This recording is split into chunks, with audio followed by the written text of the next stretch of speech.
Hi, I'm Tim. Welcome to Watchbox, and thanks for logging on. If you love this watch, email me, tmosso@thewatchbox.com. It's in the description below. It is your purchase and pricing email question line for buying this or any watch you see on any Watchbox platform. Email me for pricing at tmosso@thewatchbox.com. Today, we're discussing a 2022 launch from Tudor. This is the Pelagos 39, similar in size to the Black Bay 58, but with the aesthetic of the more modern Pelagos diver. This is going to be a just right offering for a lot of folks who prefer smaller sizes but don't love retro nostalgia. So the watch is 39 millimeters in diameter, titanium like a Pelagos, 11.9 millimeters thick, 46.9 millimeters from lug to lug, with a surprisingly broad 21 millimeter spacing between the lugs. And I say surprisingly because that is pretty broad for a 39 millimeter watch. And you can see on the wrist it has a very modern stance, and that's because of the broad lug spacing. Now it's low enough that it should fit beneath any cuff, no real issues there.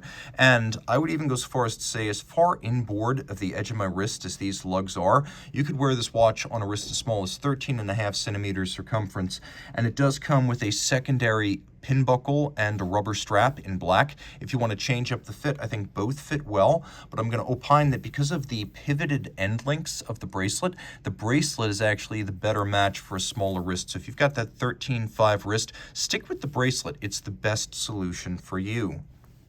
Now, that bracelet, well, it does have a conforming end link, better made it to the case without gaps. And then you can see that it tapers as we move down. These are all satin finished links. This is flying in the face of Grand Seiko's insistence that titanium bracelets need pin sleeves, not screws. Here we have removable links that are fixed by screws, so it's easy to size your bracelet with nothing more than a jeweler's screwdriver. You can also see that we've got that new Tudor T-Fit clasp, and it gives you 8 millimeters of adjustment in 2 millimeter increments. So you've got 4 stations there, and then you can go one better, pull it all the way out, and there's a fold-out dive extension. So you've got this to flip out over a wetsuit, a dry suit, or just a thick winter coat. And you can see they're even using ceramic spring-loaded pin snaps internally so that the mechanism will stay crisp over time. So you've got 2 degrees of adjustability in the clasp, and then 1 more externally with the removable links. The case is simple. It's got these nostalgic, vintage-inspired bevels, but again, this is more of a modern diver than the Black Bay 58. The bevels are here, but they're obviously machined. It's a subtle and somewhat romantic, and yes, appreciated nod to the era when Tudor and Rolex dive watches shared case construction, including the bevels. And for that matter, there's a little bit of nostalgia with the pointy crown guard profiles, but when we get to the bezel and the actual shape of the case, you can see it's very modern.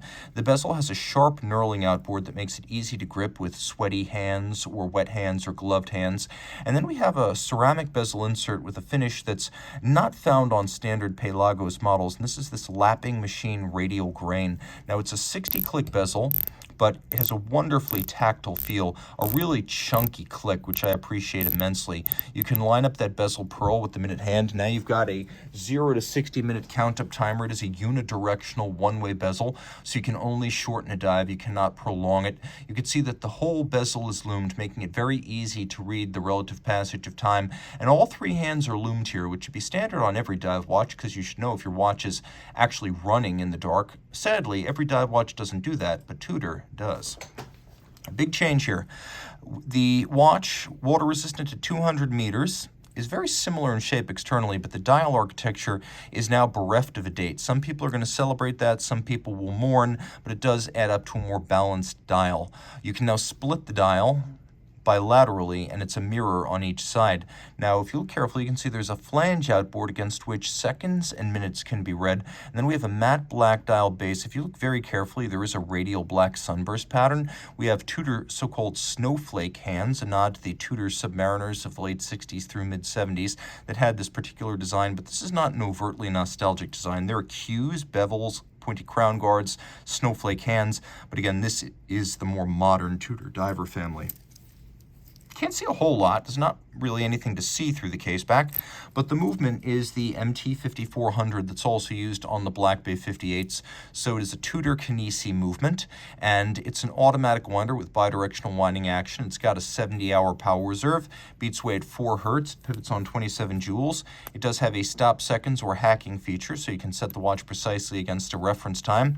It is a COSC certified Swiss chronometer, and it's braced against shock with a winding rotor ball bearing, a full balance bridge, and a free sprung balance, plus it's anti-magnetic with a silicone hairspring. Reach out to Team Mosso at thewatchbox.com for purchase and pricing details of this Tudor Pelagos 39.